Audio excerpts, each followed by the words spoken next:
Welcome to the Amano Shrimp Easiest Breeding Guide. That's right, this will be the easiest guide to teach you how to breed Amano shrimp. So the way I've got this set up here is I've broken it down into 3 sections.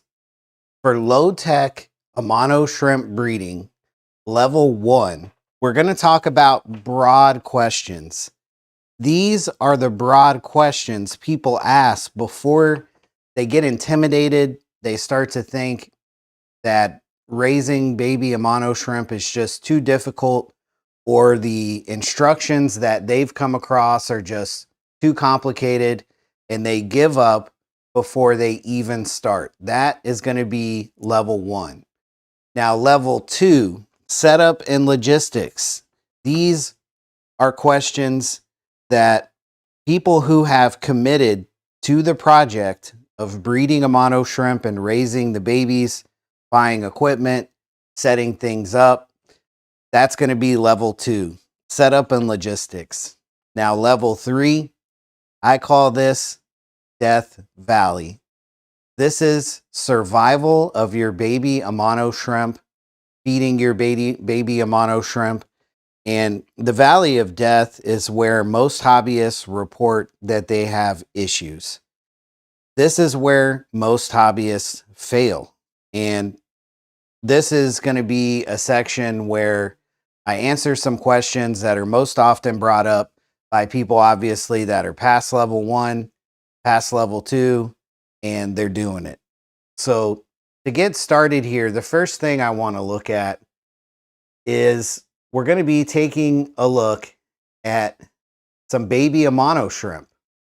And the reason we're going to start out here is I want to show you that I am indeed a Amano shrimp breeder, right? And unfortunately, I think that's a very important point to make, because a lot of the videos that have been produced on breeding Amano shrimp are care videos that happen to maybe have a section in it that's dedicated to breeding Amano shrimp. And in that section, typically what they'll say is something along the lines of breeding Amano shrimp is hard to do.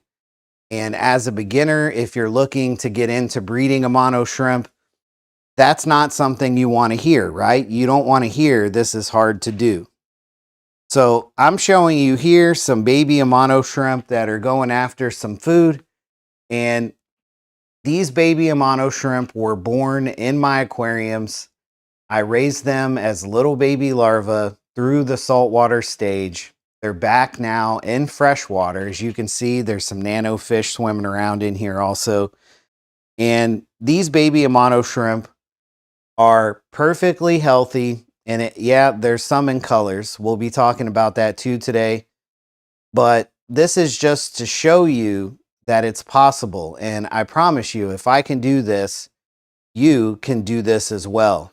So strap in. This is going to be a great video if you want to learn how to breed Amano shrimp at home and raise the babies. So let's get started with our first level here. So I'm going to bring up on the screen, we've got level 1. Okay, so level 1, again, is this even possible? What I want to start with here is probably the number 1 source of confusion and misinformation when it comes to breeding Amano shrimp. Can you breed Amano shrimp in freshwater?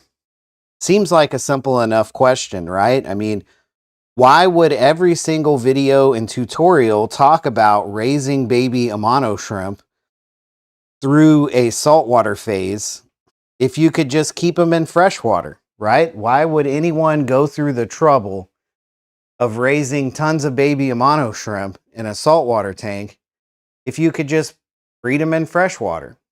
So I want to explain some of the confusion that comes along with this question. Now, something I want to show you as well before we get too deep into that is just back on these sponge filters and stuff here. I mean, there's more than meets the eye when it comes to just how many babies are all around this tank. They swim around like fish looking for food, even though I just dropped some in at the bottom. It's going to take a while, but we're really going to end up with a couple serious dog piles of baby Amano shrimp here before too long. Let me get back over kind of a straight view down so it's not so distorted. So the question gets asked. It's a simple question, and unfortunately, a result that's going to come up on YouTube, and it's more than one instance of this, is videos have been made that depict breeding Amano shrimp, the full process, breeding the shrimp, having a pregnant female Amano shrimp, and raising the baby larva, which don't look like this. If you're familiar with what they look like, they kind of look like little squiggly lines. But there's videos out there that will depict raising the baby Amano shrimp right alongside the adults. There's videos that call it a miracle. I've seen videos where they call it evolution. So their little tiny bodies, when they're first born, are designed for a specific kind of salinity in order for everything to develop, their organs, growth, all of that. It's literally dependent on salt water. So there's no possibility for the babies to survive in freshwater. But the breeding process, as far as the Amano shrimp meeting and becoming good friends and going out for dinner a couple times and falling in love and having babies, all of that takes place in freshwater.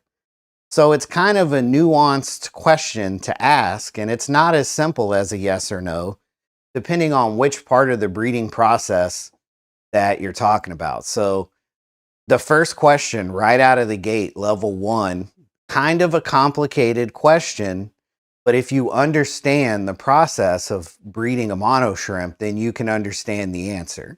So the breeding of the shrimp takes place in saltwater. The babies have to be moved. The breeding of the Amano shrimp takes place in freshwater. The babies have to be moved to saltwater. It's important I make that correction there. And once your Amano shrimp larvae have developed into shrimp, which is a process that happens in saltwater, you move them back to freshwater. Once you move them back to freshwater, they look like this. You can see there's some in here that are really tiny. There's some that are a little bigger. But when you move them back to freshwater, you raise them just like you would any other pet shrimp. So a regular Amano shrimp, adult, that you would buy at a pet store or something, or a Neocaridina shrimp, same thing. So it's unfortunate that there's videos out there that depict the larva surviving in freshwater and calling it a miracle or evolution, but it is what it is. Those videos are out there. So hopefully, if you're watching this and you haven't come across those videos yet, when you do, you can kind of see them from a different perspective and they don't get you off track. So that's kind of the first question. Not exactly yes, not exactly no. Can you breed Amano shrimp in freshwater? Yes, but the babies will not survive unless you transfer them to saltwater. Now, how can you tell the difference between a male and a female Amano shrimp? This is a common question for beginners. Whether you have Amano shrimp or not, you're going to have to know if you have males and females. Now, all of the shrimp in here are still juveniles. There are a couple that are pretty big, but still not adult size. So for instance, this one here looking pretty wild type coloration, but a really nice red tint to it. You can see there's actually 2 pretty large ones there. Those are still juvenile shrimp. So when you look at them, especially from a distance, it's kind of hard to tell the difference, if any, between the 2. But on a wild type Amano shrimp, a sun orange Amano shrimp, or red Amano shrimp like this, they will have dots and dashes along their sides. Now, the wild type Amano shrimp and these sun orange or red Amano shrimp, again, they are the 2 that have the dots and dashes. So there's a way to tell male from female with the dots and dashes there. But when it comes to some of the other colors of a mono shrimp, it gets a little more of a nuanced answer. This is a snow Amano shrimp, and this snow Amano shrimp, let's look at this one here closer to the front, has no dots and dashes. No dots and dashes on this shrimp. So how will you be able to tell if it's a male and female if you only know how to look for dots and dashes on this shrimp?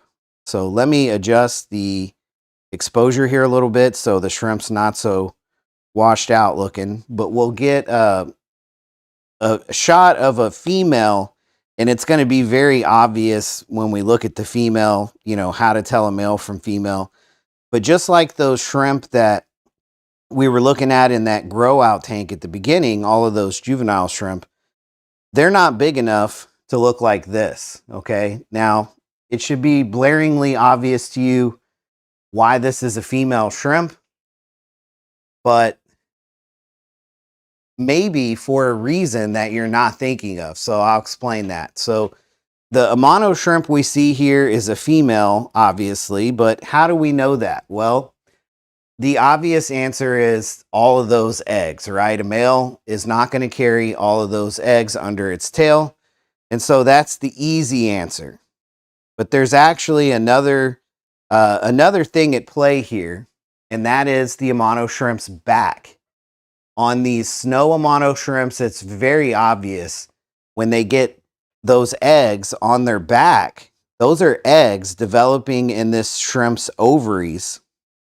And those eggs on her back are really tiny compared to the ones under her tail, but they are individual eggs that develop on the shrimp's back. In the shrimp keeping hobby, we call that a saddle because it's about where a saddle would be, you know, on a horse. But that's how you would tell a mature female when it comes to these mono shrimp. Now, I'm going to drop some flake food in here. And I do have some food on standby so that when we need to during this course here, we can bring some of the shrimp up to the front of the tank. I don't like to just blanket overfeed all the tanks before a video just because they eat it so quickly. But it's not going to take long here, and we're going to get some more of these particular color Amano shrimp up to the front. And I'll be able to further explain the difference between male and female on these snow Amano shrimp that don't have those dots and dashes that you see on the wild type Amano shrimp. So another thing when it comes to these male versus female Amano shrimp is when you go to get them at the pet store, they're most likely going to be adults. Now, they may not be mature adults, but typically pet stores, at least as of right now, mainly sell the wild type Amano shrimp. And the wild type Amano shrimp are wild caught in a lot of cases, and they come in as more of a mature size. Now, that doesn't necessarily mean that the females are going to be buried, but once you, which let me backtrack, buried means pregnant with all those eggs that you see. Just because the Amano shrimp is mature doesn't mean necessarily that it's always going to come into the pet store with eggs on it. But I'm telling you, once you get these shrimp home and they're mature, the male and the female Amano shrimp are constantly hooking up, and it'll be blaringly obvious to you which of your shrimp are male and which are female once they mature, because the female pretty much stays with those eggs either on her back, under her tail, or a combination of both 24/7. When they first have their babies and they release those little larvae, and so there's no longer eggs under their tail, they've already got this saddle on their back. So I just went ahead and added some food too to the tanks next to this because we're going to look at some other colors. But with the snow Amano shrimp, and we're going to take a look at the yellow ones as well. So we'll come over here and I'll show you a yellow Amano shrimp. Same thing as the snow. We're not going to see any dots or dashes. So if it's got eggs, or as you can see on this one, it's just starting to develop those tiny, tiny eggs in its ovaries on its back, that's going to fill up just like we saw on the white ones. So that means this particular Amano shrimp probably just moved those eggs from its back down to under its tail recently, and it's already reloading with more eggs. I mean, it's a fast process. So when it comes to these yellow Amano shrimp or the snow Amano shrimp, they do not have the dots and dashes. So eggs, obvious, whether it's on the tail or under the tail or on the back of the shrimp. If it doesn't have eggs, what you're going to look for is the size of the back half of the shrimp. Okay, female Amano shrimp, like here is an orange one back behind the sponge filter here. Female Amano shrimp have a deeper body. Now it's a little shady in there. Let me get my exposure up a little bit. So the female Amano shrimp have a bigger back half. It's not wider, it's deeper. So if you think about this shrimp from where its feet are touching the sponge filter to the top of its back, it's deeper in its body back there because it needs to have longer swimmerets and it needs to have more of kind of an exoskeleton around those eggs to shield them and protect them. So on the male Amano shrimp, their back half is more flat when you're thinking about the shrimp from top to bottom, the tallness of the shrimp. When you look at them from the back, it's not that one is wider than the other, but the females are typically a little larger than the males. But that's something that doesn't really matter too much because, again, once they get mature, it's going to be like this. This is going to be your female pretty much all the time. Now, one of the snow Amano shrimp is out now, so we'll get back looking at her and we'll talk about these eggs that she has under her tail, and we'll talk about the size of the back half of her body. There's a male here as well. And eventually they're going to come together and we'll be able to get both in frame. There's two males right there. So that male, if we look at the back half of his body, it comes to a point at the back of the tail, just like the female, gets skinnier as it goes back. But as you can tell, his swimmerets are tucked right up underneath his body. This is another male here that's next to him, and it's got the same look. That male there has got his swimmerets tucked up tight, and his body is more of a cylinder shape from behind his head to where it starts to taper down into the actual tail. So that's really an easy way to tell the difference between the males and the female, is that body shape. So once you get used to that, the dots and the dashes don't matter as much, okay? So let's look at those dots and dashes that I'm talking about. Here is some more of the sun orange Amano shrimp. And we've got two here. We'll look at the female first. You can see the dots and the dashes on her body. And right below where it's deep red and it starts to change into a more of a cream color, right along that line of the difference in contrast between the two colors, you can see those dots and dashes are so close together, it looks like a solid line. Now we're looking at this shrimp with a zoomed in camera from, a couple feet away with the human eye. That looks like a solid line. The rest of the dots and the dashes on the body are a little farther apart, but there's still some that are close enough together that it makes little dashes. Dots, dashes, right? So you've got that solid line on the back half of the shrimp, right where the red starts to meet the cream. And then under that, we've got dots and dashes. So if we move right over here to this male, and we look at the male, see how it's got that same close together dots and dashes right where if this was a female, it would be darker up on the top as well when they're saddled up. This female, if you look, it's actually saddled. So it's kind of hard to tell because the shrimp's eggs are not as noticeable on this color shrimp than they are on the yellow or the white when they're saddled. But she's got eggs on her back. So this male here and the male here do not have eggs on their back. So the back half of their body is more clear looking, and it gives us actually a better view at that top stripe. So even though on this male, they're still pretty close together, the dots and dashes are really, really small up there. And it does kind of make a line, but you can see there's definite separation there versus on this female. They're so close together, it really looks like a line. Now, when it comes to the rest of the body of this male, the second, third, and fourth rows, they're all dots. You don't really see any dashes. They're spaced about evenly apart, and they're very noticeably separated. Whereas on this female, as you can see, she's got more of a dash pattern with fewer dots. Now, again, just like we see in the video here, very obvious to tell the difference between male and female when the female is full of eggs like that. But if you're looking to get your shrimp from a pet store, and obviously they're going to be stressed out, they're not used to their environment, they probably just got shipped, so they're probably not going to be a whole lot of pregnant females at the pet store, although if they're wild type, there should be a pretty good size shrimp.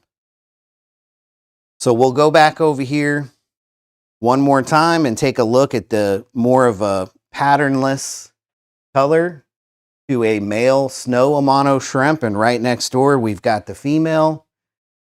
And neither of them have dots or dashes.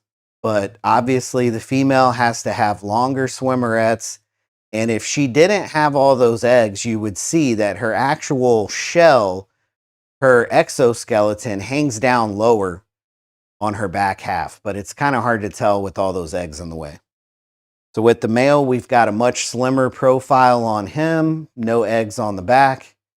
And once you get used to this, when you look at it, you'll just know. But for the beginner who's nervous about going to the pet store and picking out male and female Amano shrimp, it can be tough. So, if you're ordering them online or if you're buying some Amano shrimp locally, from a local pet store, as far as what number should you start with, to be honest, you really only need one male and one female to breed Amano shrimp. So you need at least two. And how many you decide to end up with is really up to you. What I can tell you is in this particular tank, there's 3 males and 2 females. On my other aquariums with these breeder groups, it's 2 males and 3 females. This is just the ratio that I got when I first obtained them, right? So do you need multiple females? If you're just looking to try to breed Amano shrimp, you're not looking to fill a whole tank with them up front, you just want to buy a couple and try breeding them on your own, you have to have a male and a female. It's not going to work any other way. If you want to get more males than females so that you don't have as many larvae born all the time, I mean, that all of that is going to be a nuance that's up to the individual shrimp keeper. But what I can tell you is that these are much more prolific, meaning they have much more babies than Neocaridina shrimp or Caridina shrimp. So it's hard to really picture it until you finish your first grow out that is successful enough that you don't have, a huge loss rate. But, however many shrimp the female has, it doesn't matter until you've got them back into freshwater and through that saltwater transition. So there's that side of things. Another side of things, and I have videos on this on my channel if you want to check it out, is that these Amano shrimp are going to breed automatically. We talked about that in the beginning. They breed in freshwater. You're going to get up to this point with male and female Amano shrimp. It's unavoidable. And these female Amano shrimp have a lot of babies. That's the point I was getting at comparing them to Neocaridina shrimp. Is these Amano shrimp, I mean, there's over 1,000 eggs under each female once they get to mature size. And I don't have a doubt that some of the bigger ones can have 2,000 eggs under their, I mean, there's so many eggs. It's incomprehensible. But in nature, not all of them make it back from their journey downstream to the saltwater. So, you know, that's just the way it has to be. But for you as the shrimp keeper, that's something for you to definitely think about is you really only need two. I would recommend getting a little more than two, but it's going to just come down to your individual situation. You know, are they going in a community aquarium? You can definitely do that and just pull the female when she gets pregnant. Are you planning on doing a mono shrimp only in a nano tank? You know, those are all things that you're going to have to decide on your own. But now that you know for sure how to check out a male versus a female from the store, if you're picking them up locally and you want to just do two, there you go. So pretty easy once you kind of understand the differences in male and female, but they have lots of babies. So keep that in mind. If you don't have nano fish, it's a good idea to have some nano fish on hand. Maybe you want to get a couple guppies or try a type of nano fish that you've never had before, because they produce a ton of those larvae, and each female is going to have a ton of them about once every month, month and a half. And that's a lot of free fish food. It's a whole lot of free fish food at minimum. So another question that gets asked quite often is, do the Amano shrimp eggs need to turn a certain color before they're ready to hatch? Are they going to turn green? Are they going to turn yellow? Now, when it comes to the wild type Amano shrimp, their eggs are typically a different color than their body. But with these white and also with the yellow Amano shrimp, the eggs stay the color of the shrimp. So this snow Amano shrimp here with all those eggs, they're going to stay white. Now, if we can get close enough, and you can try zooming in on your device as well, this one here that's in front of the camera now, the eggs do not have eyes yet. From what I can see on my display, they do not have eyes. But if we look at this female Amano shrimp, you can see the little eyes on those eggs. Those little black dots are eyes. So we can tell right away that there is a difference between the two sets of eggs, and that is the easiest way to tell if your female Amano shrimp is getting close to have the babies, because not all Amano shrimp's eggs are going to change to a certain color before they have the babies. But can Amano shrimp eggs change color during the pregnancy? And yeah, of course, you're more commonly going to see that happen with the sun orange and with the wild types, because it's part of their coloration and their markings coming in. Even in the egg, they start developing those little pixels of color, you know. But on these snow Amano shrimp, those eggs are showing eyeballs. That's the little black dots that we see on there. So pretty interesting stuff, but it is a commonly asked question, and it makes sense because if you're watching your female Amano shrimp carry all these eggs around, which is a very interesting thing to do, naturally you're going to get curious, right? So now let's talk about another commonly asked level 1 question. You're still at the is this even possible stage, right?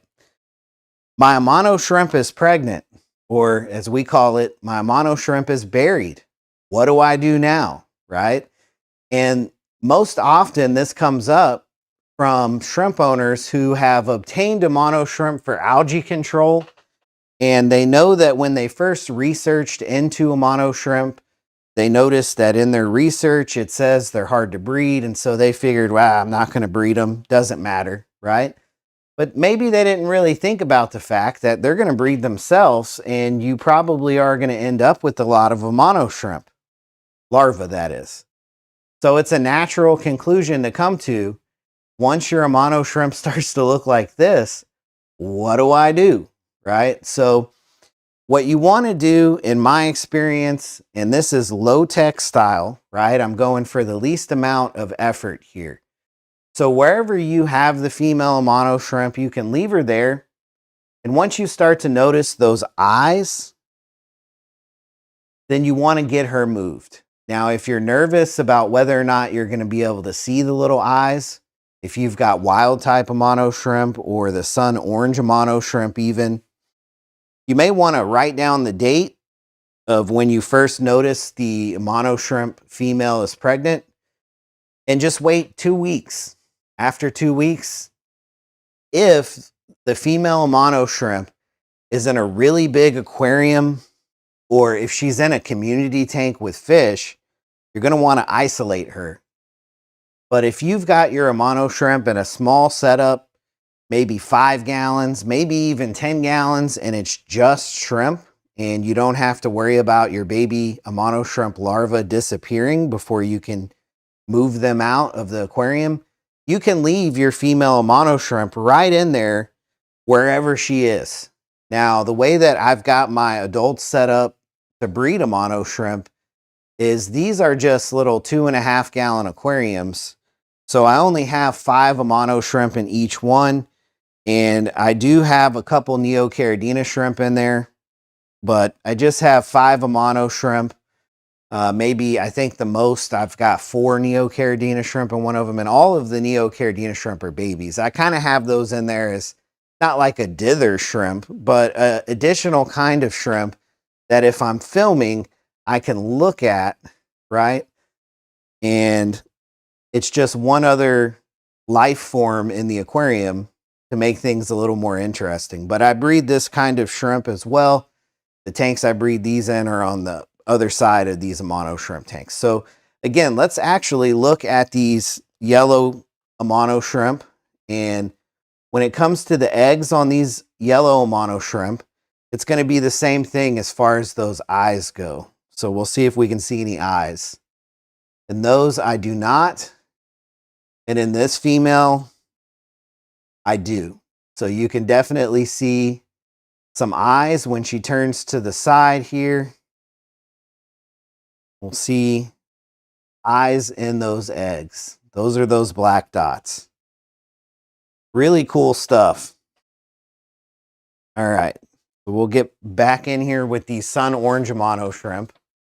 As she's juggling those eggs there, you'll notice that in between filming this tank earlier and coming back to it, one of these shrimp has started to release baby Amano shrimp larvae. So how amazing, unexpected, but perfect timing is that they're having the babies during the how-to video. Couldn't have timed it better, right? So if your Amano shrimp is pregnant, what do? Again, if she's in an aquarium with fish, now that we have some larvae in here that you can look at, you can see how small those larvae are. And they're like little brine shrimp snacks for your fish. So your fish are going to eat all of those. So if there's fish around, you want to move her. You don't have to cycle a aquarium just for your female. You can have just one shrimp in a jar. The smaller the container, the more you want to do, a little water change in there. But if you've got, I say a little jar, you want to have like the largest size mason jar at minimum. A 1 gallon goldfish bowl is really perfect. A 2 gallon goldfish bowl, even better. But you don't need a fully cycled planted aquarium for one shrimp. And she's only going to be in there for a limited amount of time. So really up to you. But if you have fish around, you may never see this. Typically, they have the babies at night, and your fish, as soon as the lights come on, depending on what kind of fish it is, maybe even under the cover of darkness, it's just going to eat all of these. And so even with Neocaridina shrimp, that's a really common question that a breeder will get is, why don't I ever see any baby shrimp? And if you have fish in there, that's your answer, right? So when is the latest you can move the female shrimp? Obviously, if there's fish around, this is too late. So 10 minutes ago, perfect timing. And now it's just going to be too late. So since this happened, I will mention too another pro tip, which is once the female Amano shrimp starts to release the babies, there's no rush. Okay, you have at least 48 hours before you need to start really moving things along to get these baby larvae moved over to salt water. It typically takes a female Amano shrimp several hours to release the babies. I don't know if it's as they hatch. I assume it's as they hatch is how fast they come out. And with that many babies under one of these shrimp, it's not a quick process. So you can wait until the end of the first day, collect babies that night, or even, the first morning after, collect babies. But you do want to make sure to get these babies out and transferred over to salt water as soon as you can. And we'll get to that process here in a little bit. So we're at level 1. Amano shrimp is pregnant. What do? You got to move her. Got to move her if there's fish. If there's no fish, if it's a 10-gallon tank, collecting the Amano shrimp from a 10-gallon tank is a little bit trickier than a smaller tank like a 5-gallon tank. But realistically, if it's more than 10 gallons, I would suggest you move her to a smaller container, because collecting the babies is pretty easy, but it depends on the size. If you have them in a 40-gallon shrimp tank, it's going to be a little trickier, and we'll get to that as well. So how long do these Amano shrimp carry their eggs? Most people want to know, how long do I have? I just noticed that my female Amano shrimp has a ton of eggs under her tail. How long do I have before I need to figure out this whole saltwater thing? And there's no set time frame per se. Every shrimp is going to be a little different, but 3 to 5 weeks is a good timeline. 3 to 5 weeks. So that's why I say that, if you're not in any kind of rush, then you can wait 2 weeks. That way she's got a whole week to get used to whatever new environment she's going to be in before she releases those babies out. Now, one thing you will see that some breeders do, and everyone can decide on their own whether they do this part, is there are some breeders out there that go by a timeline, and just as an example, the 25th day, they have it in their mind that on the 25th day, she's got to have those babies. So on the 25th day, they catch the female, put her in a sandwich bag, put an air stone in there, and turn it up, where it's really rolling. And their idea is that the female shrimp thinks that, there's a major rain event in the river, and this is the perfect time for her to release the eggs so they can be washed downstream towards the salt water. Now, personally, I just let the female Amano shrimp have the eggs whenever they're ready to have them. Hatch the eggs whenever they're ready to hatch them. I don't think, if I assume that if they could choose a day and just kick them all out, that they would prefer to not have all those eggs under them. But who knows, right? But I just let it happen naturally. I check usually at least once a day. I just glance in the aquarium. It's pretty obvious once they really start kicking them out, because there's a lot of them. The whole aquarium will be full of them. And as you can see here with this aquarium, it's like snowflakes falling. All of those baby Amano shrimp. And remember, we looked in here prior, and there was none just since the start of the video. So you just got to keep an eye on it. But 3 to 5 weeks is a good variable as far as how long exactly will it take. Now, we're going to transition here from level 1 to level 2. And the difference is that level 1 is more for someone who's looking to get into raising baby Amano shrimp. Again, breeding them is automatic. It's raising the babies that can be tricky. So level 2 means that you have decided that you're going to go forward raising these larvae right here that you see on screen, right? So one of the most commonly asked questions people have is, okay, if I'm going to do this saltwater thing, what's the best salinity to do this, right? And there is a tool that you can use. There's actually 2 tools that you can use when it comes to mixing up the salt water. And one of them is a little cheaper, one of them is a little more expensive. And I'm sure you won't be surprised to find out that the cheaper one is a little less accurate than the more expensive one. But if I remember correctly, they're not that much. I feel like it was around $20.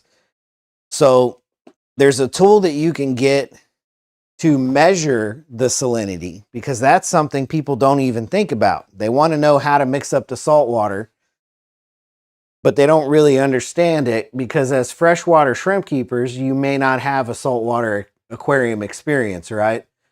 So this is one of the doodads you can get. The other one's more of just a plastic container that has kind of a gauge on it. So with this thing, you flip this up and you put a couple drops of water on it. You let it fall down and you look through this end down here, and it has a little gauge inside that tells you the salinity, okay? So if you're gonna do this, you have the option to buy the two types of tools for testing the salinity of the water. I've never used the less expensive one. If I remember correctly, one's called a hydrometer or something. I don't remember. But what I can tell you is that my low-tech method, I don't use this anymore. Okay, I used it in the beginning. I really cared about the salinity level in the beginning, but now I've really simplified the process. So I'm going to give you both ways for how you should do the salt water, and you can choose which way that you want to follow. Now, as far as the actual salinity level, what's weird about this is most of the videos you watch where it's like in the beginning, I mentioned that there's a lot of videos out there that are kind of like a care guide that just happen to have a section on breeding Amano shrimp. A lot of those videos are going to call it brackish water, and that's not what I do personally. There's plenty of people that have tried raising Amano shrimp larvae many different ways. And the consensus that I got when I first started doing this is that most breeders have had the best luck just using regular salt water. Now, what does that mean? So brackish salt water is like in between regular fresh water and regular salt water. That means that it's not as salty as regular salt water, but it's not fresh water either. It's somewhere in between. And calling it brackish water, because of how it's a wide range of salinity in between there, is one of the reasons that this sounds like a difficult thing to do. So right off the bat, I just want to let you know that mixing the salt water and figuring out the salinity does not have to be a complicated process. And at this point, I don't use a tool to measure the salinity. Okay, and you're thinking, well, go ahead already. Tell me how, right? So this is method one to mixing up the salt water. You buy a bag of aquarium salt, but specifically make sure it's marine aquarium salt. So typically freshwater fish keepers may have aquarium salt at their house, but even though it's called aquarium salt, it's not what you think. So the most common aquarium salt that you'll see at the pet store or in a freshwater fish keeper's doodad cabinet is going to be a type of salt that you can use to hatch baby brine shrimp from an egg. You can use it to treat some illnesses in fish, but it's not marine salt water. Marine salt water has specific minerals and stuff in it that's for saltwater life, that even with brine shrimp, you can hatch them with regular aquarium salt, not marine aquarium salt. You can hatch them, and that's what most people use. But the adults will not survive without marine aquarium salt. So as long as you make sure you have marine aquarium salt, mix it to the instructions on the bag. That's it. It's just that easy. Mix it to the instructions on the bag. And is that variable? It depends on how you do it, how variable it is. If you weigh the salt, then it's a little more accurate. But if you just use a measuring cup for the salt, it's a little less accurate.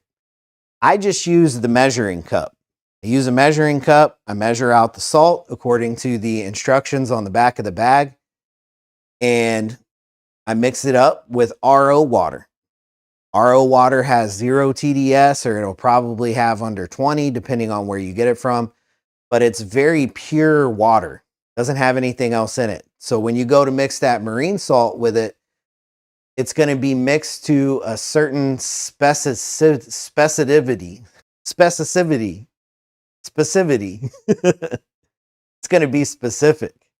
And instead of variables in your tap water, like for me, I have really hard tap water. My tap water is usually at its lowest around 1,000 TDS. So if I take that, which is very, very, very heavy in minerals, and I add marine salt to it, I'm going to have problems later down the road.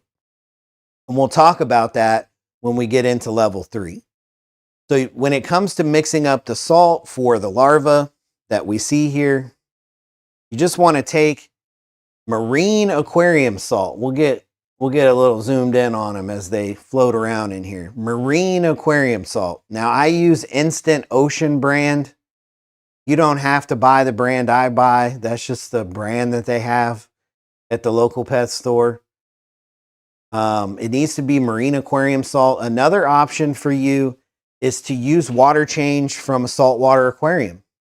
If it's mixed to standard saltwater salinity, you'll be good to go.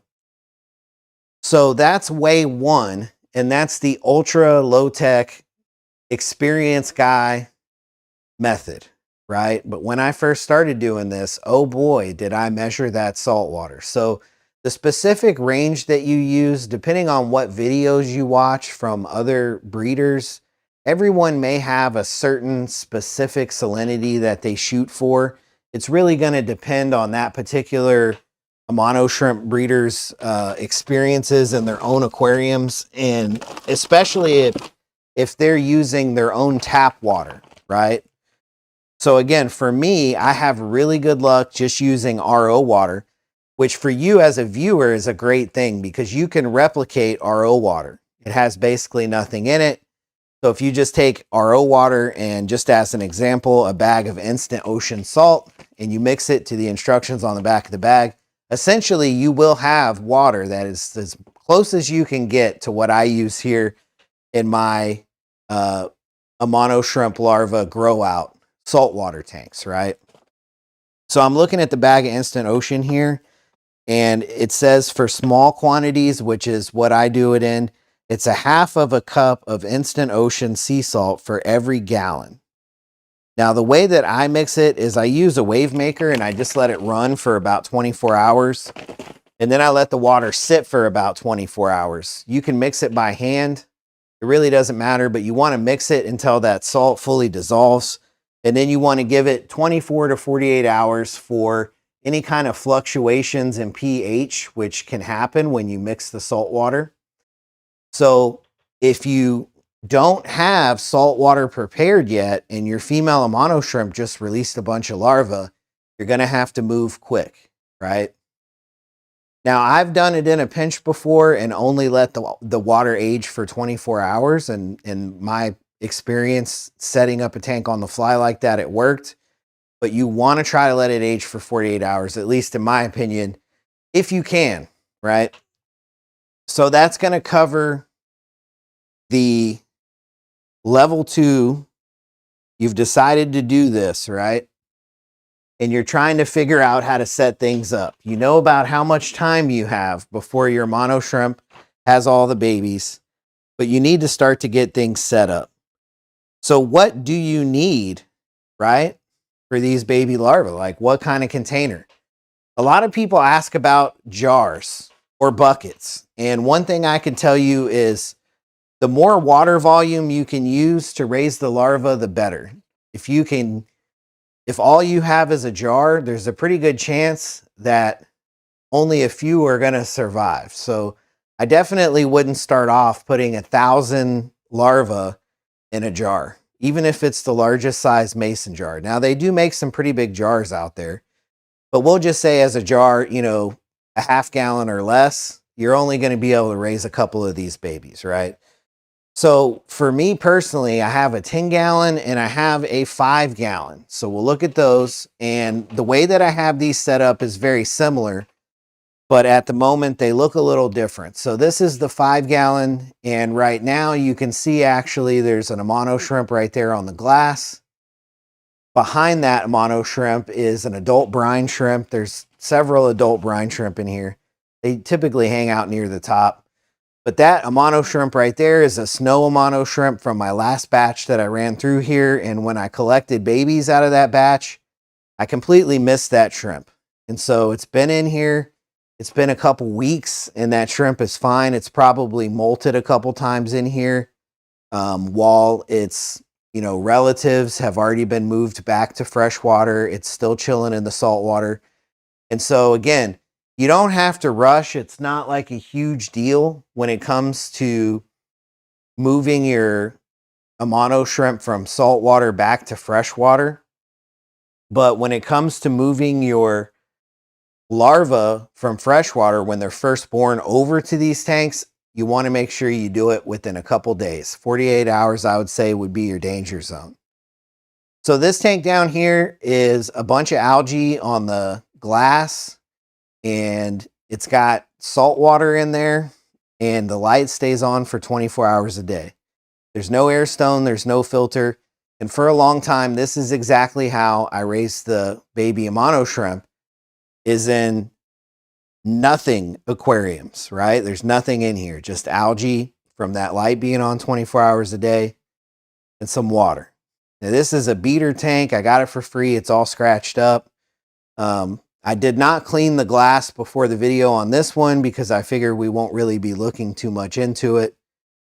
But that's tank one of the grow out system. And when I put a batch of Amano shrimp larvae in there, being that it's only a 5-gallon, and as you can see, it's probably only filled up maybe 3 gallons worth of water, I'm not getting as many Amano shrimp surviving through that as I could. If you were to do this in like a 20 long or, some really big volume of water compared to this 5-gallon, you would get a lot more. But I can easily pull 100 shrimp out of here. It's crazy. So your mileage may vary. Your first time doing this, you may have 200 babies that survive. You may only have 5, but as you go through this process of adding the shrimp to the grow out tank, you'll get used to it, and you can kind of tweak your own situation as you go. Now, this aquarium above here is a 10-gallon, and it's the exact same setup, only this one, as you can see, it does have an air stone in there.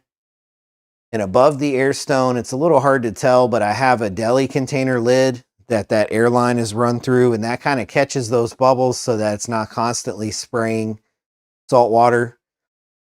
But I've got just enough flow going there that it is slightly circulating the water at the top. If you look, there's a little bit of algae growth on the very surface, but it's moving. There's some movement to the top of this. And that's the only reason that I have that air stone on. If I allow it to, what happens is the algae, like you see on this tank, again, it's kind of hard to see through. It's really scratched up. But on this tank, you can see there's, let me focus towards the back here. But there's a lot of growth on the surface of the water, but it's not just like an oily growth that you would get with a freshwater aquarium. There's algae, probably maybe even some kind of cyanobacteria. I don't know. Freshwater, I can tell you what things are. Saltwater, I can tell you what'll grow baby Amano shrimp and what won't, right? So again, I did this in the beginning with nothing. It was very common for that growth to completely cover the top of the grow out tank here, and it didn't bother anything except for when I go to collect the baby shrimp, I would get that algae all over my net or my turkey baster or whatever. And it just made more of an issue, and it made more work. And I'm all about this being the lowest tech method. So I have an air stone in there specifically to provide a little circulation to the top. And even though, again, you do see some algae on the top surface of the water, there's not as much as if it was just completely still. Now, when it comes to adding your baby Amano shrimp, we'll go over that shortly. But as far as the setup is concerned, I advise that you use an aquarium before you use any other type of container, unless the other type of container is clear. Now with the jar, it can be really hard to film a jar, but again, with a jar, if you're just looking to do a couple of mono shrimp, it can work and you can see through it. But the reason I wouldn't start off with a bucket is all you can see with a bucket is down into the water. So it makes it incredibly difficult to keep an eye on your larva. So as you can see here, these larvae swimming around look a little different than those newborns that we saw in the sun orange / red Amano shrimp tank that just got released. Those are brand new, not even an hour old at that point, maybe even 3 minutes old, versus these. These have been in here for over a month, and there's some of them that are big enough to start clinging on to the sides of the aquarium, but most of them are still swimming around like larvae, even though they're much more closely shaped to a shrimp than the larva we saw before. These have a shrimp-like body, but they're still just floating around. Once they start to attach to surfaces, they'll start growing out some pretty long whiskers. They'll be closer to come out, and we'll talk about that as well.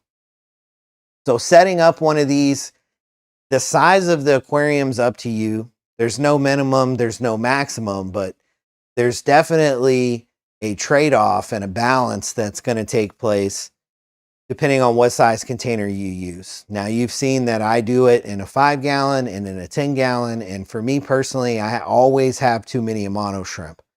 I'm breeding Amano shrimp to try to get the best colors possible for my little breeding tanks, and because I only keep 5 adults, I'm only keeping the best of the best. But you might be trying to fill up an entire fish room full of racks of aquariums to keep Amano shrimp for algae control. Maybe you're looking to sell Amano shrimp online or locally. Maybe you want to trade Amano shrimp in at your local pet store or sell it to your local pet store. Again, it's going to come up to your individual preference of what size grow out tank you start with. Now, as far as setting this up, we talked about mixing the salt water. We talked about how you should let the salt water age for 48 hours before you add it.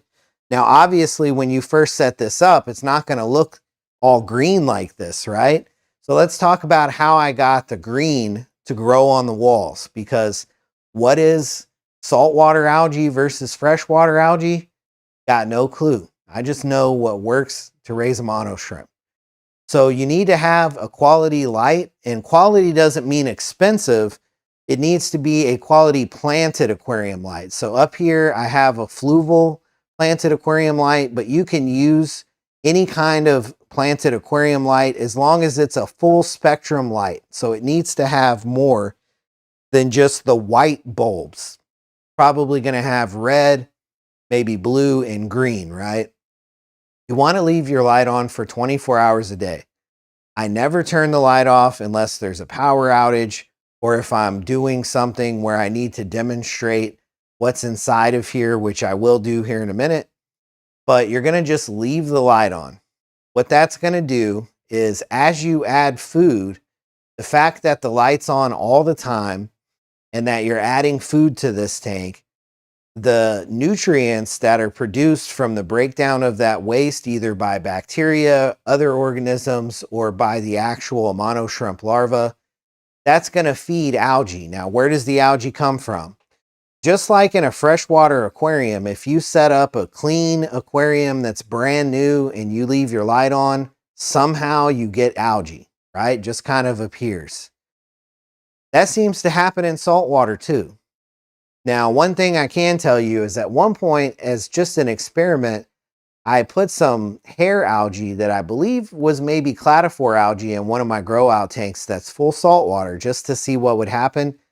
And it thrived. It thrived to the point that it was covering the entire bottom of the grow out. And the larvae, or they were shrimp at this point, when I went to collect them to move them back to freshwater, they were darting down and hiding in that hair algae. So I couldn't remove the hair algae because I had a bunch of baby shrimp in it. It made it a whole thing.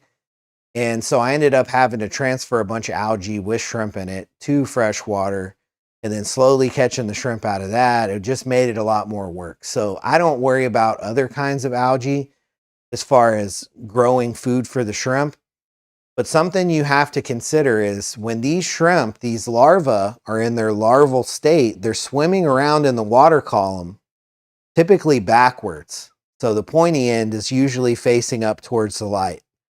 And they're just drifting, usually up and down, all day, all night, which it's always day because our light's going to be on.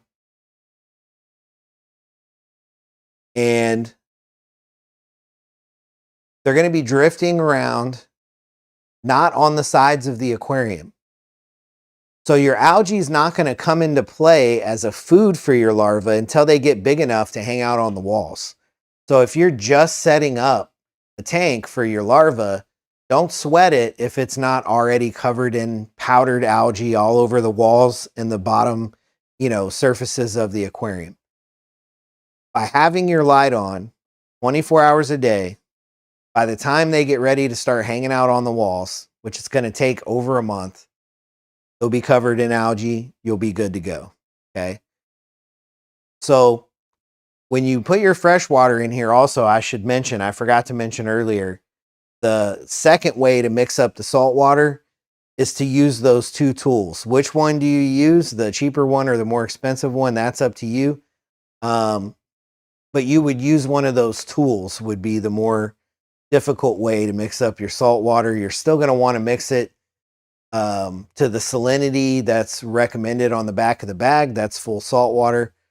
But you can measure it and make sure that it's exactly that level. Again, I don't do that at this point. I just mix it, with the instructions on the bag, and I've had no problems. Now, one thing you do have to consider is a lid for your container, and that's why I brought the salt water back up. What's going to happen is you're going to get evaporation. You can see the condensation on the front of this grow out container. And if you don't have a lid, it's going to evaporate into the air of the room. Now, if you have a lid, it's going to evaporate much, much, much, much slower.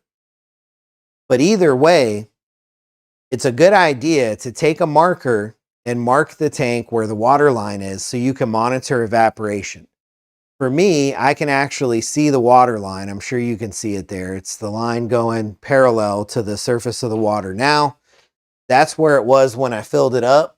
So right at this level, and I've had this much evaporation.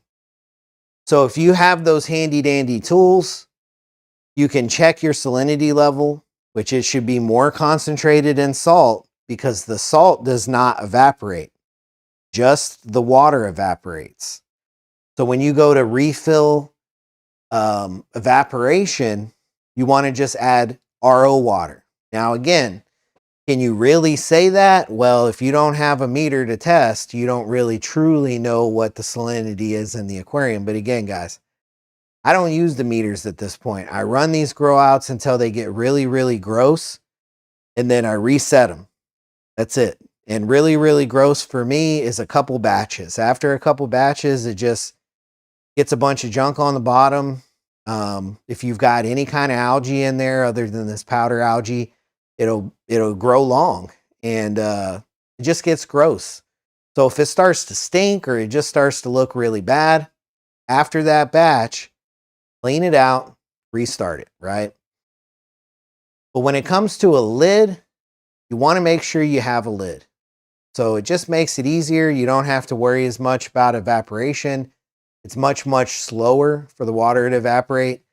And even on this aquarium down here where I don't have an air stone, there still is some condensation on the front. I don't know if we'll be able to see it there, but there is condensation on the front glass of this thing.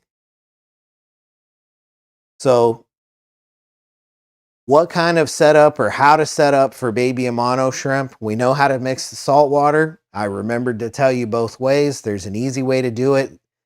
There's a little harder way to do it, but either way, it needs to be marine salt. Mix it with RO water. Do it to the instructions on the bag. Add it to an aquarium that you can see into. If it's going to be warm in the room, the water's going to hold less oxygen. Or if you're trying to put an insane amount of shrimp into a small volume of water, and when you look in, you're like, man, I think this is too many. You want to have an air stone for aeration. My house is typically between like 72 and 76. I haven't had any problems with oxygenation without an air stone, but it's an easy thing to do. So if you want, put an air stone in there, leave the light on 24 hours a day, use a good red, green, blue type planted aquarium light, and you should be good to go. Now, I said this before, but it's true. Your first batch, you may not have the greatest survival rate, but as you do this, it'll get easier. So don't worry. Don't be intimidated. Now, how do we move a mono shrimp larva from freshwater to saltwater without harming them? That's an easy one.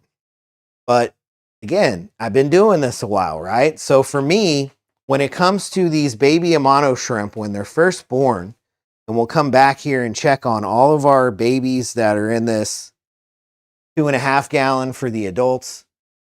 The way that I would take these out of here is with a turkey baster and some kind of net. Now, my pro tip for you is to get a reusable K-cup. Now, they also make a regular coffee filter size reusable coffee filter, but the K-cup is smaller, and you're going to take a reusable K-cup just like this. I use a clamp, and I clamp it to the side of the aquarium, but you can just hold it. And you're going to turn the lights off, turn on your phone flashlight or turn a flashlight on, and all of the larvae are going to slowly gather up under that flashlight. Once they gather up under the flashlight, or as they gather up under the flashlight, you can catch them with your turkey baster and slowly deposit them into that disposable K-cup. If you just blast them through there, the screen of that disposable K-cup can actually cause harm. So you want to, be gentle with it as you release them into the K-cup. Once they're in that K-cup, you can transfer them over to the saltwater grow out, or if you want to, you can feed them to your fish. So I'm going to go ahead and put a flashlight on this. The first thing you'll notice is all those tiny little dots. Those are really cool. Those tiny little dots are what causes cloudy aquarium water. I've got videos on that as well, and we're actually going to talk about that as well. But you see them scurrying up against the light as it comes in from the surface, and that makes them really easy to collect. You're going to give them some time, and most of them, usually not all of them, but most of them are going to gather up under the light. That's why I say if you've got the adults in like a 20 gallon or something, maybe even a 10 gallon, it might be a little too big. But in a 2.5 gallon with a flashlight or even a cell phone light, it's like taking candy from a baby, getting these mono shrimp larvae out, okay? So you can see them there moving up to the light. And what I'm going to do is I've got my turkey baster here. And that's how you harvest them. You're going to take them and gently put them into your K-cup. And we'll grab another here. If you're a really fast counter, you can try to count how many larvae you think are in here, I guess. But even if you decide you want to breed a mono shrimp, there's going to be a time where you're either not prepared to start another batch or you just don't feel like starting another batch. And these larvae make a very nutritious food for your fish. If you've got nano fish or if you breed fish. If you think about it, brine shrimp only lay eggs when they're in really rough condition. When brine shrimp are happy, they give live birth. They don't lay eggs anymore. Those cysts that we buy to feed our fish are created by adults who theoretically are not in the best shape. And those cysts are designed to get dry. They're designed to withstand, years and years of storage before they hatch. But these brine shrimp, the adults, I can tell you what they've been eating. They've been eating good. So these babies are very nutritious. So just something to think about, So here we are, level 2. We've decided we're going to do this. You would take your K-cup and you're just going to take it over to your container, or if you're using a small container, I guess you can bring the container over to your aquarium, and you would just simply release them. It's just that easy. It doesn't have to be complicated, and that's why I love low-tech Amano shrimp breeding. But for these particular larvae, I'm not currently raising any of the sun orange. I've got a ton of sun orange Amano shrimp that need to grow up so I can figure out which ones I want to hang on to. So these are going to go to this Celestial Pearl Danio grow out here, where I've got just a few Celestial Pearl Danios. These are juveniles. And I also have some wild type Amano shrimp in here. And again, this is a great option. It's a healthy way to feed your fish. You know where the baby Amano shrimp larva came from. You know what kind of food the adults had.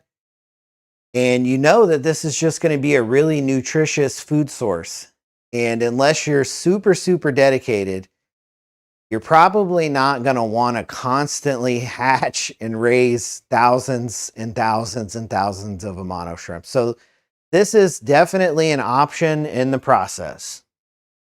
Now, if you notice here, one of these Celestial Pearl Danios has a lot longer fins than the other one. The one on the top here, shorter fins, one below, much longer fins. So if you're watching and you're interested in long fin Celestial Pearl Danio, that's exactly what that is. Extremely rare mutation, and I was lucky enough to get one. So she's in here growing out. She doesn't even have her mature patterning yet. She's still just a young Celestial Pearl Danio, but that is a long fin Celestial Pearl Danio. Pretty cool.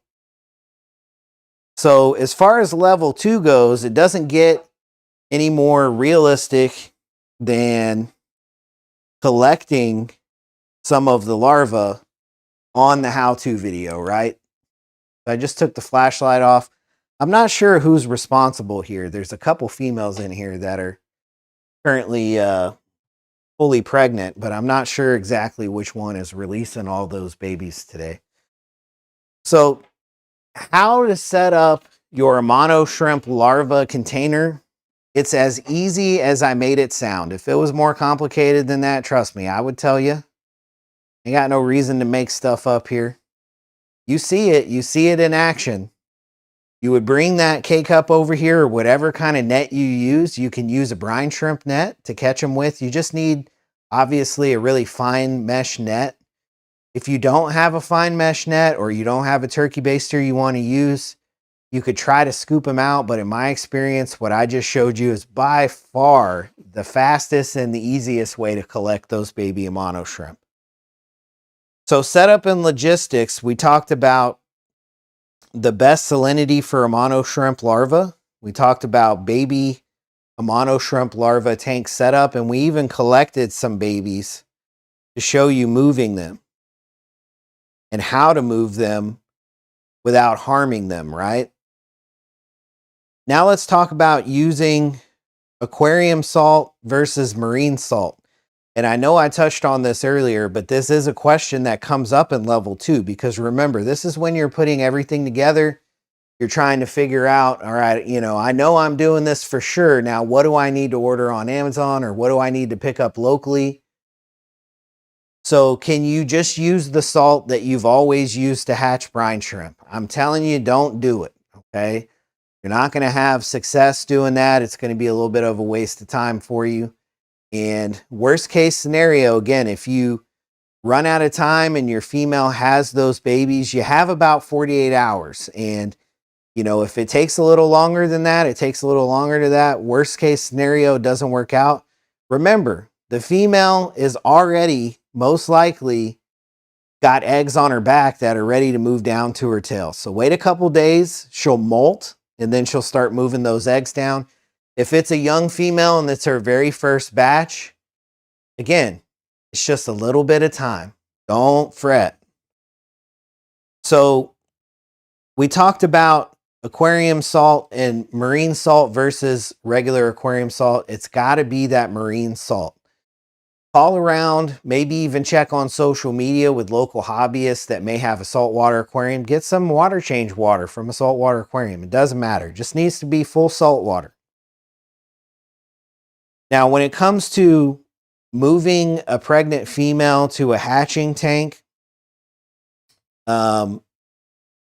this process of getting those babies out, if your hatching tank has fish in it, I hate to keep harping on this, but they're not going to survive, okay? We demonstrated that. Those celestial pearl danios have already taken out most of those larvae already. So we're going to get now into level 3. Level 3 is what I call survival and feeding and the valley of death.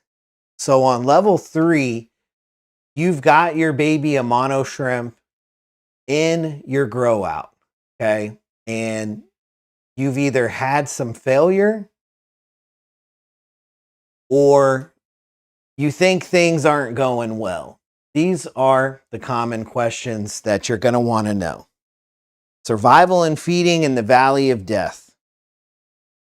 So how do you feed baby Amano shrimp, right? When it comes to my baby Amano shrimp grow out tanks, I use powdered food. And the food that I use is just kind of a mixture that I've come up with and experimented with over time. But the way that you have to think about these Amano shrimp grow out tanks is like you would a paramecium culture. You could also call it an infusoria culture.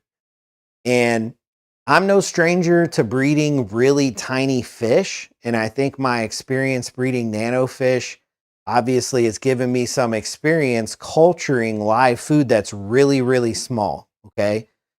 But when we looked earlier with that flashlight into that saltwater tank and we saw those little tiny dots swimming around, those are infusoria. And what I have found, this is just my personal observation, the way that I set these saltwater grow outs up is that if I shine a flashlight down into this and we get a little closer here, I'll get zoomed in so you can see. There is a ton of those little dots in here as well. And yes, the sponge filter is on, so there is some flow to this aquarium. So the movement that you see, some of it is flow, but those little tiny dots are moving. Now, what are they? Just like when it comes to saltwater algae, I just don't have a lot of experience in saltwater aquariums. But from my own research, I've found that this is either the same kind of paramecium or the same kind of infusoria, just a type of it that can survive in saltwater, or it's likely something called a ciliate, which is basically the same thing. They're just little tiny, tiny, tiny single-celled organisms, and they seemingly come from thin air.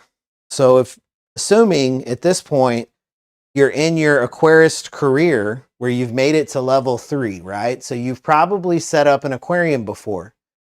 And something that commonly happens when we set up an aquarium, a new aquarium, is it gets cloudy. The water gets cloudy in a new aquarium. And in the hobby, we describe that as a bacterial bloom, and it's true. But what it actually is that you see are those little tiny dots, and they're not bacteria, but they eat bacteria. So it's kind of a half-truth.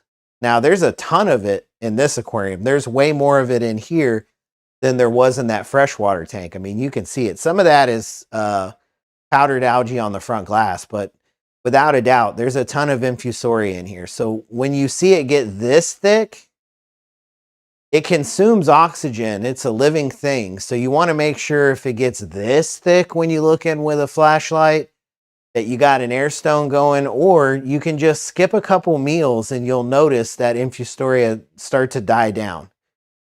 And that's just for oxygen consumption. Now, here's the kicker. I'm not measuring oxygen. I have no idea. If these larvae were starving on oxygen, I assume that they would be close to the surface, just like any fish would do. I've never had a problem with oxygen. And again, when I first started doing this, I used no air stones on anything. Now I just have an air stone on this one because I was checking to see if it would cut down on this algae that the one down here has, which this is how I've been doing it, no air stone. And if I shine a flashlight on that, there's a bunch of little dots in there too. So don't freak out about having a bunch of dots, but this one's got a lot of dots. So if you've got a lot of dots, that's what you're feeding your Amano shrimp larva. Now, can they eat something bigger than that dot? I'm sure they can. And that's why once the Amano shrimp get bigger and get big enough, like this one here, that they start sitting on the glass and picking at the algae on the glass, if you've had that light on 24 hours a day, by this point, you're going to have algae on the glass too. So they have their choice, because even an adult Amano shrimp can filter feed infusoria, which is tiny little single-celled organisms that float around any aquarium. Even the adults can eat that. It's just like a free buffet in the water. So now that we know that they're eating cloudy aquarium water, the question is, well, how do I get cloudy aquarium water? Can I buy that at the pet store? Does it come in a container?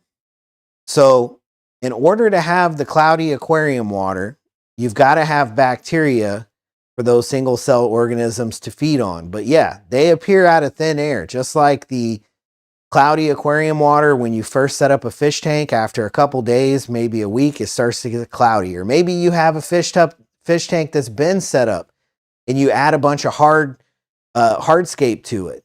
Okay, sure, a biofilm will form on wood, but even if you add, ceramic decorations, you might get cloudy water. Not the biofilm on the wood, but the actual cloudy water. That's from a bacterial bloom from adding the brand new equipment. The infusoria, those single-celled organisms, they're already in your aquarium, they're already in the water, and they bloom alongside the bacteria. So what food you use as a food source to culture the infusoria in your grow out tank, it's really up to you. You can look into it like I did and come up with a million different methods of feeding infusoria. It's not hard to do. And especially once you're a month into this, the waste from these Amano shrimp larvae is going to feed bacteria, and those bacteria are going to feed infusoria. So the way that I do it, the way that I feed Amano shrimp, I'll demonstrate here on the video. This is how I feed the larva. I don't feed the adults like this. When it comes to the adults, you can really feed them anything, but obviously a shrimp-specific food is great, but they'll eat fish food. They love bloodworms, and they love biofilm. They love algae. They're known as the kings of the algae-eating shrimp, right? The kings of the entire cleanup crew. So I've got my powder food on just a simple makeup brush. You can use a paintbrush, and I just once a day, I tap it, okay? Now, normally I tap it twice. I just tapped it once because, like I said earlier, this has got a lot of stuff floating around in it, and it's alive. That stuff floating around is alive. So that powdered food, some of it, if it's small enough, those baby shrimp can eat it. Some of it, if it's not small enough, those baby shrimp can pick at. But whatever kind of organic matter it is, the smaller it is, the easier it is for the babies to pick at. But more importantly, the smaller it is, the more you powder it, the quicker it's going to decompose by those bacteria, and the bacteria is going to bloom to do that, and that's going to bloom those infusoria in the water column, And for the brand new babies that are just floating around, all they can do is filter feed from the water. So they're floating around, filter feeding on those tiny little dots, and you're more or less just putting fuel into the fire. Think of this like a train, and you're in the very front engine of the train, and it's got that coal, that wood stove, and you're just throwing coal, or you're throwing wood, or throwing something in there as a fuel for the fire to run that train. And pretty simple. I mean, it's as low tech as you can get. Now, just like mixing the salt water, there's two methods, a low tech way and a little harder way. There's another way you can feed your Amano shrimp, and I don't do it when it comes to these baby larvae, and that's culturing green water phytoplankton. Green water phytoplankton is a type of green water that lives in salt water. Freshwater green water is not going to survive in here. So you're going to need phytoplankton. You might be able to order it online or get it at your local pet store. You're going to want to culture it in a separate container and add it to this container. But you're going to want to keep at least one, maybe two backups that you culture, because if it crashes, or if this tank crashes, or whenever you decide you want to reset this tank, you need to have more of that phytoplankton, unless you don't mind just buying more. But you can culture phytoplankton, and the phytoplankton is around the size of the little dots that you see in here now, believe it or not. And those little dots that you see now, they float around in the water on their own. So they can stay suspended in the water without an air stone. And so that's how I'm able to have success using this method with no air stone. If I put phytoplankton in here, it's going to sink to the bottom. The phytoplankton, most kinds of saltwater phytoplankton can't swim around. Now, there are some special kinds of saltwater that can, phytoplankton for saltwater that can move around. Again, I don't mess with the phytoplankton. Now, the reason why I don't mess with it is obviously I don't want to culture it, but even more so, I don't want to mess with phytoplankton because it eventually will start to grow so thick in the water that you can't see it anymore.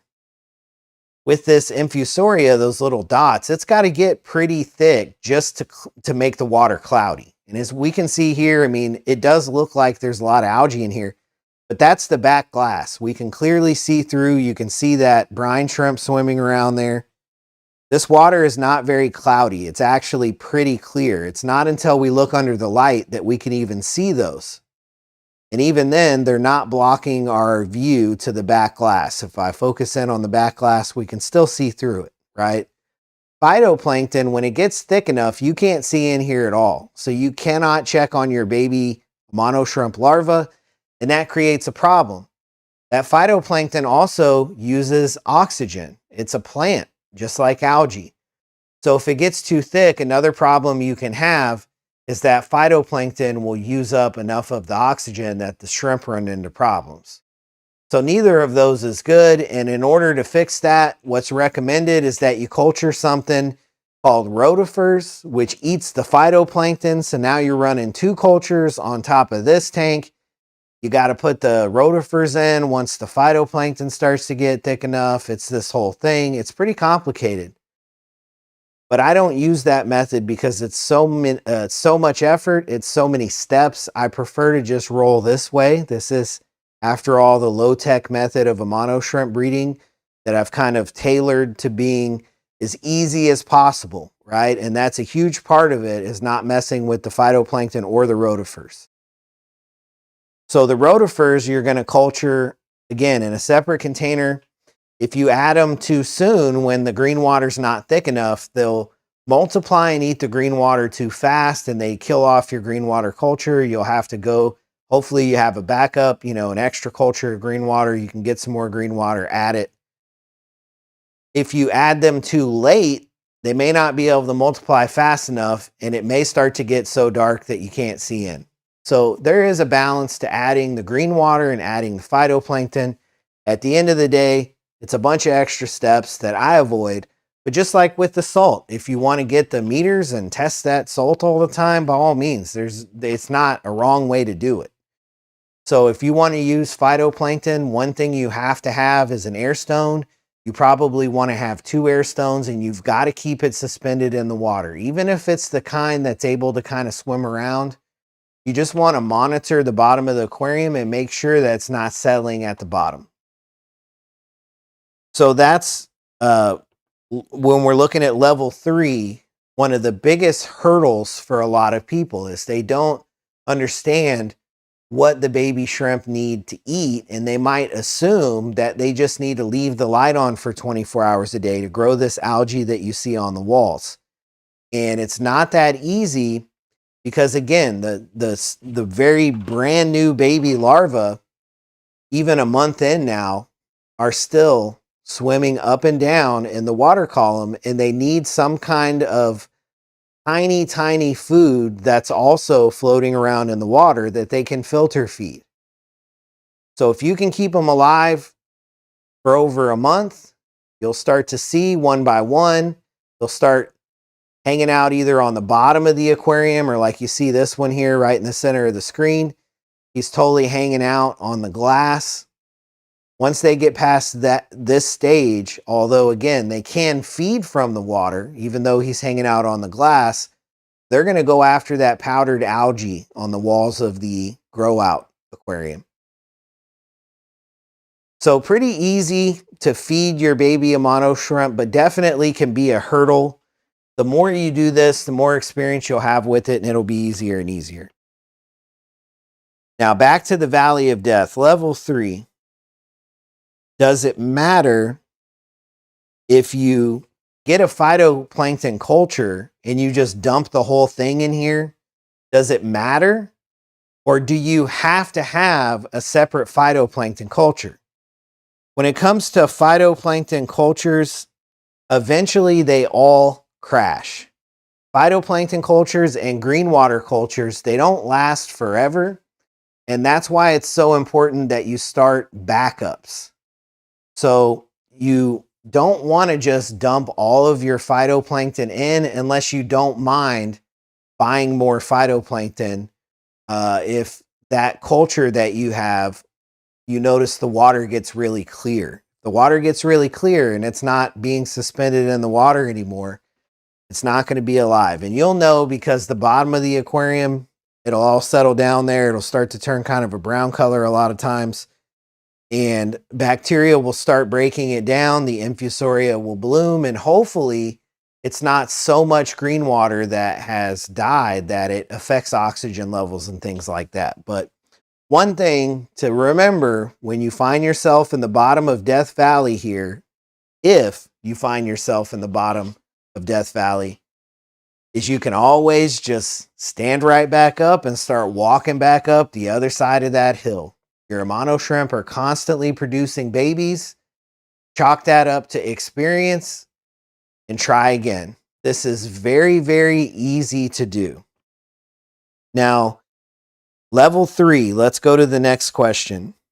A lot of people, from what I've seen, they have deaths that happen almost within the first week. From what I've seen, it's usually 6 to 10 days around that area of moving those baby larvae from freshwater into a grow out like this.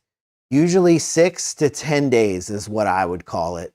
What happens is either large amounts of the shrimp, or maybe even one by one, they start to die, or they have like a major crash. And from what I've seen, if you have high TDS water that you start this grow out with, and then on top of that, you're mixing in the marine salt water, it's going to be so hard that it may actually like almost solidify the exoskeletons on your larva. And so about 6 to 10 days in is when they molt. And if that molt fails, you can have a die-off.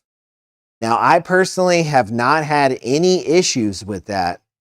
But it's important that I say that I definitely have always used RO water. And that's just from experience that I've had raising other kinds of shrimp in freshwater.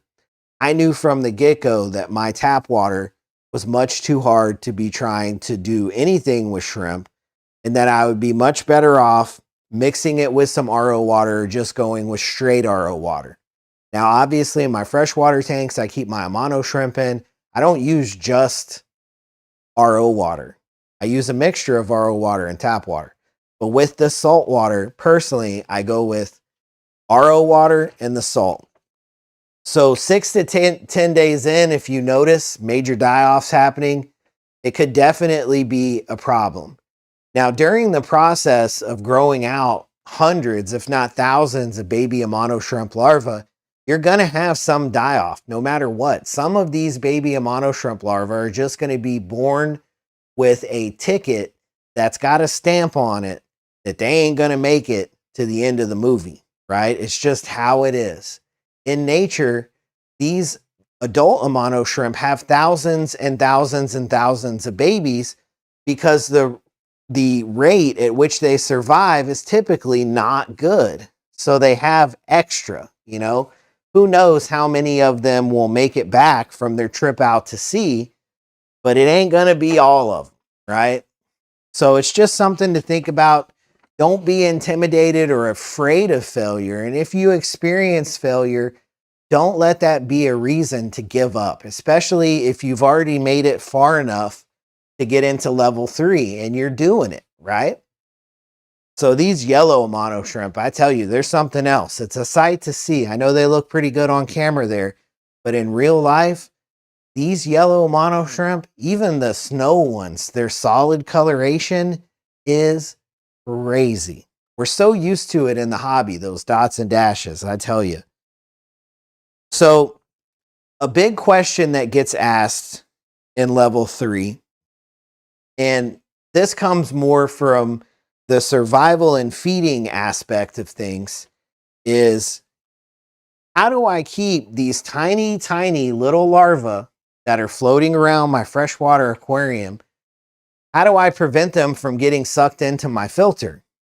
Because obviously, if you've got your Amano shrimp in a big aquarium, you're not going to just use sponge filters because your Amano shrimp might release some larvae here and there. You might have a hang-on back filter, and even though it's got that intake sponge on it, if it's really sucking up some water, it might suck in some of these baby shrimp, right? Or maybe you do have a sponge filter and you've got it really cranked up, or you've got one of those sponge filters that has a power head on it. Are these babies, I guess, powerful enough or smart enough to escape a filter that's trying to suck them in, right? I can tell you that you definitely want to have gentle flow. They can move around. I'll put the turkey baster in here and kind of show you on the camera. If you look at the tip of my turkey baster, I'm going to bring it down and put it kind of around some of them, and you can see them kind of move out of the way, right? See that one move way out of the way? They kind of twitch and swim off, but then they immediately start floating again. They have some like natural response to try to escape, but that's really it. So if they feel themselves start to be sucked into a filter, you know, it's a toss of the dice whether or not they're going to do that little juke that they do, that little swim over to the side. And even then, it's going to continue to try to suck them into the filter. So if you have a high flow filter, that's something you want to consider, is that when your Amano shrimp is ready to release the babies and you're not going to move it and it's in a tank that has a high flow filter, if it's an intake sponge that you believe that they might get sucked into the sponge and not be able to swim out of, it may be a problem, but you'll know. That's definitely something that's going to come down to each individual, because even with a hang-on back filter, you can run a hang-on back filter in some cases with such low flow that the tiny baby larvae are able to kind of stay out of the way. So what's important for you to know is, even on this grow out tank where you see that rolling air stone in the back there, I mean, that's got some decent rolling flow to it, and you don't see these babies just getting sucked right up into it, right? But when they're brand new, newborn larvae like this, they're not as strong, and you want to try to be as gentle as you can with them. So, but this is your trophy as an Amano shrimp breeder. If you can get them through that saltwater stage, which is going to be about a month and a half until they're ready to come out. How do you know they're ready? It's going to take experience. On the colorful Amano shrimp, like the yellow and the white, you can't just go off the color of the shrimp. They have to develop enough into a shrimp that they can come out. If you know what an adult Amano shrimp looks like, they'll look like that. But they've got to get to kind of a certain stage of a development. When they get there, you'll know. The first time you harvest your young Amano shrimp, when you transition them from saltwater to freshwater, I recommend that you do it slowly over the course of a couple hours. But in my experience, what I have found personally is that when you move the Amano shrimp from saltwater back to freshwater, if they're newly transitioned post larva, that means that they're no longer larva, they're shrimp now, they're ready to come out. If that just recently happened, you can put them straight into the freshwater. You may have some losses, but it'll be very, very few. If you notice that your Amano shrimp babies were probably ready to come out like weeks ago and you just maybe haven't gotten around to doing it and they've molted several times since then, you want to do it slow. I've found just in my own personal experience that if they've been in the salt water here in the grow out tank and they've turned into little baby shrimp like this, but they've been in there an additional 2 weeks, 3 weeks even, they'll be fine. But if you transfer them directly into freshwater from there, you'll have a high failure rate.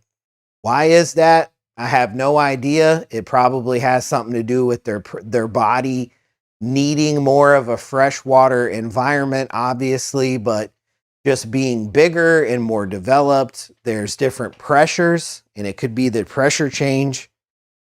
Now, there is one behavioral clue that they're ready to be moved that I do not see get talked about very often. And sometimes you'll notice them kind of get the zoomies. Once there's one at the very top there, I don't know how well I'll be able to zoom into it, but you can see it sinking down now and then going back up to the top and swimming around. A lot of times they don't do that until they're ready to come out of the salt water.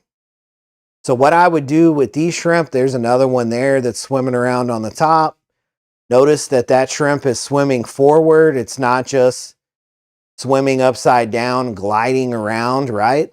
It's falling to the bottom right now, but it's shooting right back up to the top.